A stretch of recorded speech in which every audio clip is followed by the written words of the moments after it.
द्यावी. मला अत्यंत मी घाबरलेलो आहे. मला आता ह्याच्या पुढे लढायचंच नाही. मी सगळं अफजलखानांच्या पदरी म्हणजे पायाशी देतो आणि मी अफजलखानांचा नोकर होऊन राहतो असा मुद्दाम अफवा पसरवली. मुद्दाम सांगितलं की मी घाबरलोय, पूर्णपणे घाबरलोय, मला आता भीती वाटते, तुम्ही कृपया मला इथेच प्रतापगडावर भेटायला या. आणि जावळीचं योग्य काय ठरवलं की जावळीचं जंगल.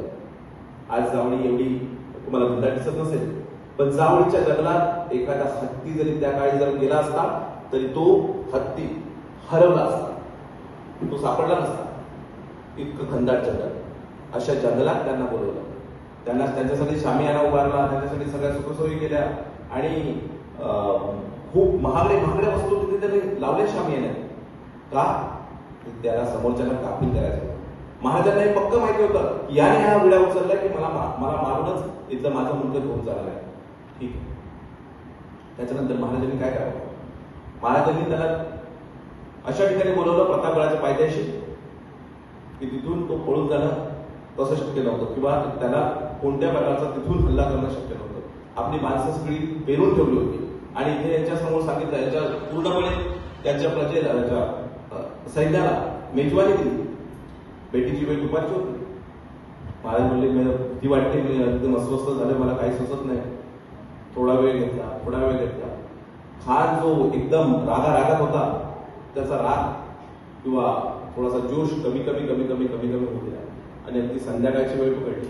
संध्याकाळी ते जाऊन त्याला महाराजांना भेटलं. तेव्हा त्यांनी स्ट्रॅटेजी एकदा वापरलेली, महाराजांनी स्ट्रॅटेजी वापरली की ती परत स्ट्रॅटेजी वापरायची आहे. कोण होते? मुलांना कोणाला माहितीये त्यांच्यावर महाराजांवर कोण होते? जीवा महाराज एकदम दांडपट्टा खेळण्यात एकदम हुशार माणूस. आणि त्याला लक्ष ठेवायला कोणाला सांगितलं? बस मी मुद्दा विचारला की तुम्ही झोपल्यात ते जागे आहेत ते बघण्यासाठी. सय्यद बंडा अत्यंत क्रूर नीच वृत्तीचा आणि तो महाराजांना दगाफटका करणार. महाराजांनी सांगितलं इथे माझं काही होऊ देत, आम्ही तिकडे दोघं लढताना, पण तू तिथून सय्यद बंडावर लक्ष ठेवायचं. सय्यद बंडावरचं लक्ष काढायचा नाही म्हणजे नाही. आणि सय्यद बंडाने जरा तरी हालचाल केली तरी त्याचं उडवायचं. आणि तेच केलं जीवा महालाने, तेच केलं.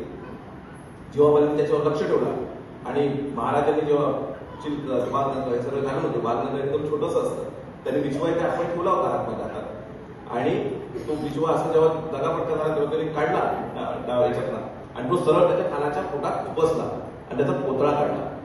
खान जेव्हा म्हणाला दगा मेलो मर गया, सगळं ओरडायला लागलं, तेव्हा त्याचं सैन्य जागं झालं की काहीतरी झालं इथे, असं वेगळंच घडलंय.